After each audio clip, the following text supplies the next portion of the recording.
Eto na nga ang karma nila. US, nakialam na. Nang dahil di umano sa maanumalyang flood control projects, ang US binawi ang visa ni Martin Romualdez ayon sa balita ngayon. Nako, sino ang susunod dyan? Kasi marami ngayong nanawagan nung nabalita to. Maraming nanawagan na isunod daw si Junior.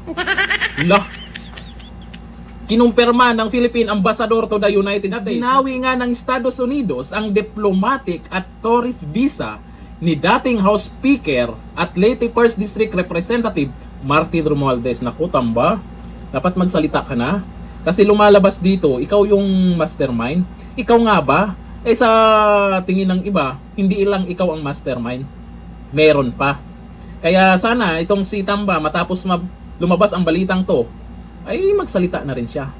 Kakanta na rin ba si Tamba kagaya kay Saldico?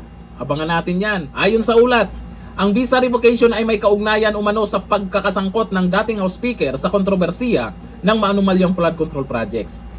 Eto, na umpisahan na po ng US yan. Ngayon, may binulgar yung mga ex-marines, mga matatapang nating mga dating sundalo. Pag napatunayan yung mga ebidensya nila, ay sana hindi lang si Martin Romualdez ang masasampulan. Nako, US, mukhang alam na alam nila yung nangyayari dito sa Pinas ha. Eh buti pa pala itong US, may ginawa na silang mabigat na desisyon para dito kay Tamba. Eh dito sa atin, ano na? Ano yung nasana yung mga sinasabing kaso kay Tamba? Makukulong nga ba siya?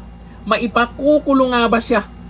Eh kung hindi naman totoo na itong si Martin Romualdez ay may hindi magandang ginawa dyan o pumaldo dyan sa maanumalyang flood control projects, bakit basta-basta nagdesisyon ang US ng ganito? Ibig sabihin lang yan, alam nila ang nangyayari ngayon sa Pilipinas. Mukhang may kinakabahan na iba dyan. Baka masundan yan.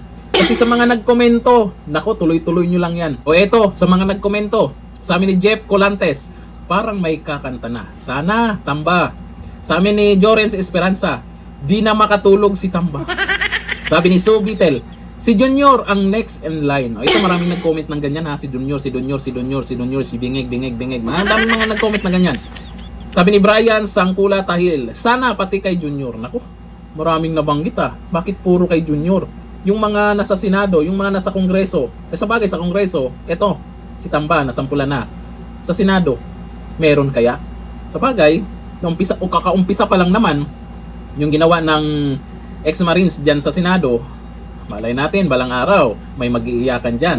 Sabi ni Marlita Pescador, naku, karma na, next, pinsan niya. Marami pong mga nag-comment na ganyan. Sabi ni Romeo Divina, you deserve Martin Romualdez at tingnan nyo mga kababayan, kung Pilipino, mabuti pa ang ibang bansa, mabilis silang gumawa ng aksyon.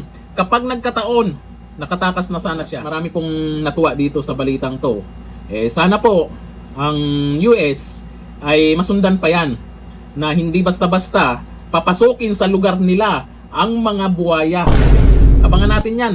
Kung sino ang isusunod dyan, kayo, sino ang gusto nyong isusunod dyan sa naging desisyon ng US? Comment tayo. Hanggang dito lang. Thank you. Bye-bye.